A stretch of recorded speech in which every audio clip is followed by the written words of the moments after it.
Wealth management versus Wall Street. What's the truth? Alrighty, so our listener has wrote in, obviously, and this is the letter. Howdy, Fi Guys. I am currently studying finance in college, and I'm trying to figure out what career path best aligns with me. Interesting that you're you know what? I'll save my comments for the end. So, as I've been exploring different options, wealth management has caught my eye. But I've noticed something that's been giving me a bit of a pause. Every time I talk to a professional or I look at career rankings, wealth management seems to be a bit low on the rankings. It's a bit of a bad rap. I see investment banking, sales, trading, and private equity, or even venture capital at the top of almost every list, while wealth management is usually placed much lower. A lot of people seem to look down on it, and I'm not sure why. However, the wealth advisors I know seem to be doing very well for themselves. They have a great work-life balance. They are financially successful and genuinely enjoy what they do. It doesn't seem as stressful or competitive as investment banking or sales or trading, but they seem to be content and fulfilled in their careers. Chris, I've been following your work at the Fi Guys, or with the Fi Guys, and you seem to really enjoy what you do. From what I can tell, wealth management has been a positive and rewarding career choice for you. And I'd love to hear your thoughts on wealth management on why it's so underrated in finance. Is there something I'm missing, or is it just a matter of perception? I'm leaning towards wealth management. I'm leaning towards wealth management because it feels like a career where I can build long-term relationships and have a meaningful impact on people's lives while also creating a solid financial future for myself. But I'm curious if you think there's something I should be aware of or consider before fully committing. Thank you so much for your insight. I really appreciate it. From wealth management's the goal, but is it the ultimate role?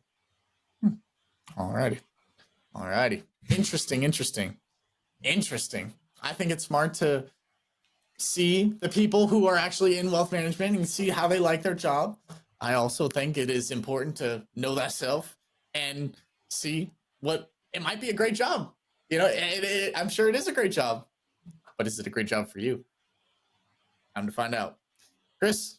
Yeah, I think it's important that you at least ask people that have stepped before you to see, is this where I want to go? Because it's hard to be like, you can't be like, oh, I know myself, this is something I want, if you have no real background or understanding in it. So I'm glad that he's doing research.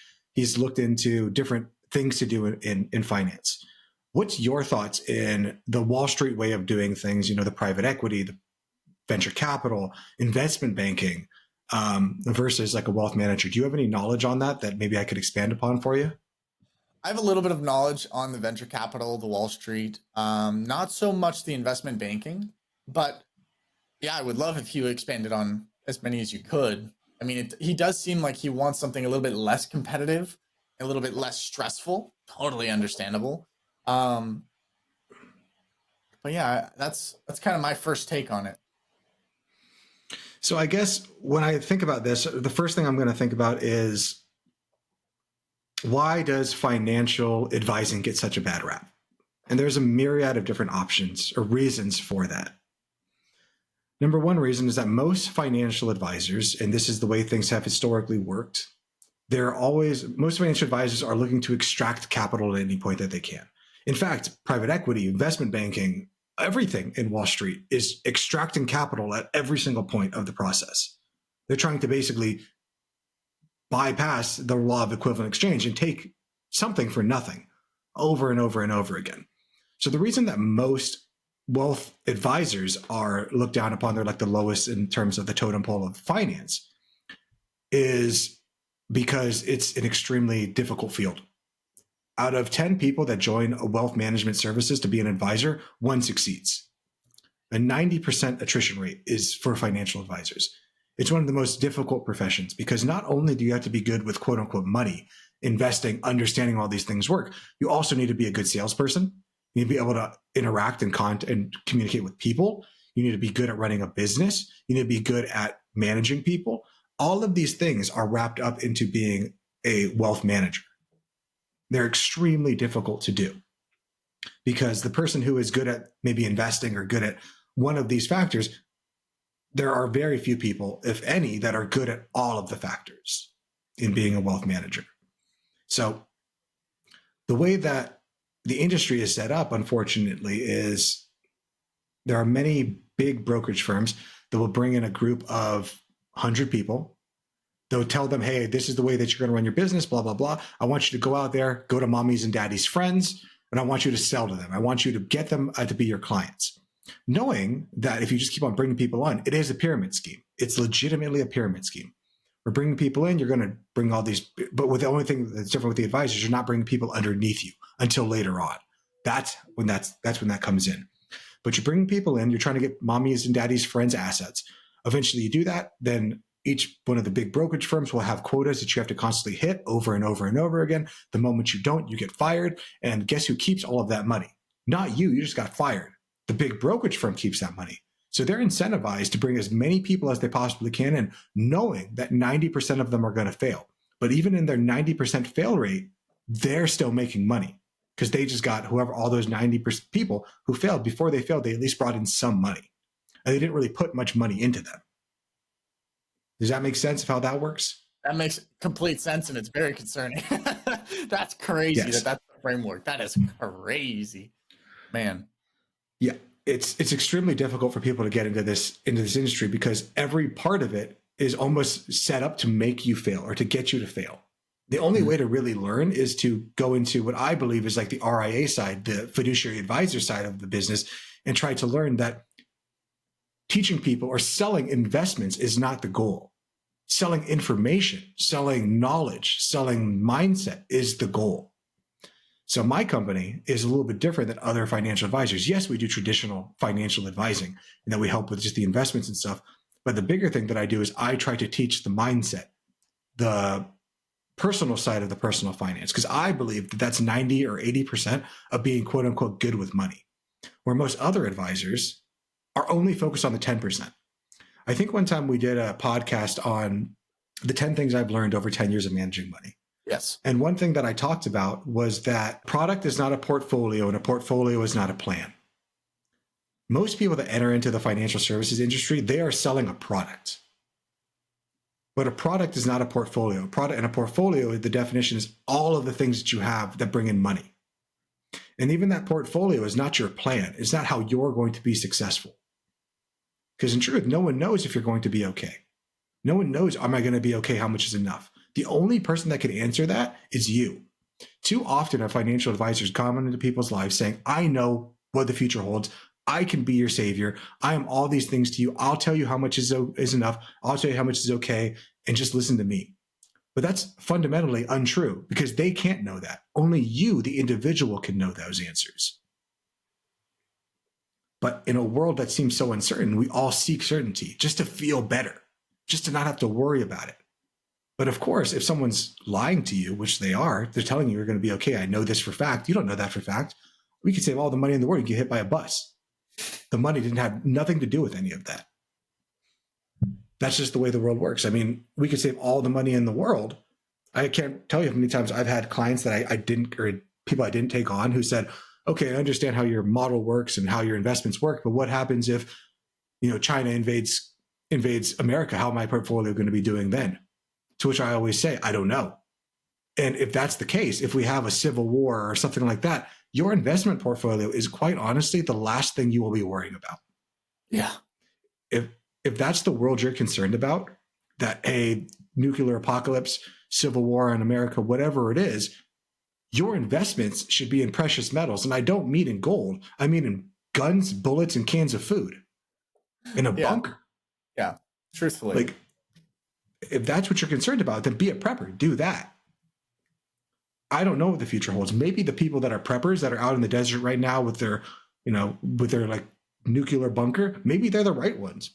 Maybe they're the ones who are going to be right. And all of us who are sitting here talking about how we're going to make more money, invest, how are we going to save the difference, all that stuff, maybe we're the wrong ones. Yeah.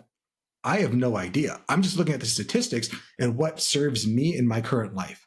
What gets me to be the place that I want to be. And the place I want to be is a place of abundance, a place where everyone's happy, where we're moving in a common goal. Living out in a desert, in a bunker, would not be serving me as a person. But for someone who does that, who that does serve, wonderful. You do you. I'm glad that you're there. So your question is, what things am I missing? The first thing I want to tell you is that it's going to be hard. It's going to be extremely difficult, because not only are you trying to sell yourself as a young person, it's hard enough to be in my mid-30s trying to tell people how to manage money. Imagine being right out of college. You're 22, 21 years old, and you're trying to tell somebody you have zero experience. You've only have vague knowledge of experience that you don't actually know is true yet. You just hope it's true because someone told you. And now you're trying to tell other people truth. You have to experience it. Every time you deal with a suffering, you gain a wisdom. As a college student, you don't have enough sufferings to have enough wisdom to discern what is true and not true yet. I don't even have enough. That's the point of life, is we keep on learning. So the next question you ask is, why are things like investment banking, sales and trading, private equity, venture capital, why are they at the top of the list? That's where the money is. They extract the most amount of money for what they do. And what I believe they do is, when you look at actual physical goods, if I call a plumber, if I call a carpenter, if I call somebody, they're giving me a physical good, and I will pay them for that. And we as a society value that very lowly. We value physical goods, the physical work that you're putting in, extremely, it literally means nothing, because we believe that anyone can do it. But that's not true. Not anyone knows how to run wires through a wall. Not anyone knows how to build the foundation for a house. Not anyone knows how to fix a crack in the foundation or something in a plumbing. When you talk about private equity, venture capital, sales and trading, investment banking, what tangible good are those people creating? What thing can you look at and say, oh, that's because of that? My thought process is that each one of those extract money and give nothing for it. Don't get me wrong. There are venture capitalists, there's private equity, there are traders that make money, but again, it's all extractatory. They're taking from those private equity. They're taking from businesses, small businesses that aren't big enough to be on the stock market. They're purchasing into them. Those people who the private equity company now owns, they're going out, they're creating real services. They might be doctors' offices, veterinarians, dentists. They're putting real service. You're going somewhere, you're paying for a service, you're getting it. Now, the venture capital people are taking the money, they're extracting from that. And of course, when you're getting something for nothing, a lot of money is going to flow there, because you're doing nothing for something, you're getting money from it. The only thing you do is just own it. And it's the exact same thing that we try to do as investors, as people who are trying to be financially independent. We are trying to get something by owning the S&P 500, owning a stock, owning a company that is going out into the world and creating a physical good. And we're giving something of ourselves. We're giving our money, that is our energy, in order for that company to go out there and continue to make money. It's the exact same rules that apply. So why does financial services get such a bad rap? It's because 90% of the people are going to fail. It's because majority of the companies are extractatory in nature. They're going to try to tell you to sell products. And if you're just a product salesperson, you're not really a financial advisor. You're just a salesperson, no different than someone who sells a car. Nothing wrong with selling cars, nothing wrong with any of it. But if you're trying to tell somebody that you're going to help them learn about finance, you're going to help them do these things, but only you're doing is selling a product, you're not creating a portfolio, and you're sure as shit not creating a plan. And not even that the plan is the best thing to sell. I believe that we have to supersede the plan to give the person the right mindset to be able to figure out the plan themselves and be able to know their own truth. But again, these things are extremely hard to do. Not only do you have to be a financial advisor that knows all this, you also need to have the ability to market yourself, the ability to talk to people, the ability to do all of this stuff. And just like the law of entropy, as we have a more and more complex system, there's more points of failure. There's more chaos in the system that is constantly trying to unravel. So I'm really glad that you have people in your life that are financial advisors that seem successful, because I'll tell you that that's very few and far between. And the people that you do meet are the successful ones. By definition, if you were part of the 90% who failed, you're not going to be there. You're not going to even be in that cohort of people that you see. So yeah, in general, financial advisors I believe I have one of the best jobs in the world. That doesn't mean that it's also not one of the hardest jobs in the world. It's extremely difficult, but it's also wonderful to be able to meet with people, see them for where they are, help them get to the destination they're trying to get to. And I always tell people, I'm just guide. They decide. They're the ones who have to go through the journey. I'm basically just sitting there telling them, hey, if I was you, I would do this. Hey, before you try that, know about that snake pit over there. Know about that there's a vine that's going to trip you over here. Know about these things. But ultimately, they're the one who has to walk through the door. They're the one that has to put in the work. But for too long, financial advisors have told people, don't worry, you won't have to work any harder anymore. You won't have to do anything. I'll do it all for you. And you'll be successful. That's not true. That was never true. That was a lie that got people to believe that if they did no work, they would be quote unquote successful. And that's just not the way that physics works. That's not the way the world works. So that's the reason that financial advisors have kind of a lowly place, because they're looked as salespeople, because 90% of them are. They're looked at product peddlers, because 90% of the people are they are. They're looked as phonies, because 90% of them are. I don't know anything about you. All I did is read your letter, but it sounds like you're putting in some thought. You're putting in some knowledge. But what you don't have right now is experience. And that experience can come with time if you find the right mentor, the right people that can help build you up. But just know that this field is extremely difficult, and it's one of the most rewarding fields in the world if you do it right, if you do it by the values that you hold true. Maybe your values are, hey, I'm cool selling products to people. I'm cool just doing this. If that's the case, that's totally fine. You do you. If you're just like the guy who goes out and just sells whole life insurance because you truly believe that everyone needs whole life insurance, if you are, you're a dick. But if you oh, that's really funny. Just tell him. Gonna be honest. Yeah. But if you are that person and you believe that truly to your being, okay, you do you and go out and do that. But too many people go into this service, I think, wanting to help people, wanting to do good, wanting to do what I feel that I do. You know, not selling products, not selling portfolios, not selling even plans, selling the mindset, selling the ability for you to be the hero of your own story by teaching you how to do it. I think that's extremely rewarding. But if you went in there thinking that I'm going to be this person to those people, I'm going to be those person's guides, and then you end up just due to the physics of finance, to having to survive, end up selling products, end up just doing that, yeah, most people in that case are going to fail because they're not living the way they want to. They're doing something that is challenging. By definition, financial advising is extremely challenging. Most people want you to fail, even the people who are on your side. There's a lot of snakes. That's just from my own experience. Most people are not good in this industry. Most people are looking for people to fail. Most advisors, unfortunately, the ones who are failing, the top 10%, the ones that succeed, they're doing wonderfully. They know that the world is abundant and that we don't need to be cutthroat with one another, that there are so many people that need help. And each advisor could probably only handle a max of, 20 to 60 to maybe 80 people, clients at a time. Yet every advisor is like, there's not enough. There's not enough advisors. There's not enough people. Like you go to a freaking concert, you go outside, like I'll see 80 people. And I know that majority of those people need advisors. So it's not the top 10%, the people that the people like me who know that the world is abundant, who are comfortable, who know what enough is for themselves too, and enough for their company. Those are the people you have to worry about. But the odds that you're going to run into one of those 1 out of 10 people is very, very low. What's more likely is you're going to run into one of the other 9 people, the people that are failing, the people that are almost on their way out and are trying to extract nothing or extract everything for nothing. Those are the people that you're going to have to walk over. Those are the people that are going to try to drag you down. It's like crabs in a bucket. The idea of crabs in a bucket is if you put a bunch of crabs in a bucket, as one crab begins to get out of the bucket, all the other crabs will grab onto it and pull it back down with it because they're trying to escape too. That's what those other 90% of people are going to do in this industry. It's extremely hard. It's extremely cutthroat in many ways, although it does not have to be. Well, I hope that message helps him. Sure helped me. I'm not even applying for wealth management. Good Lord. My goodness.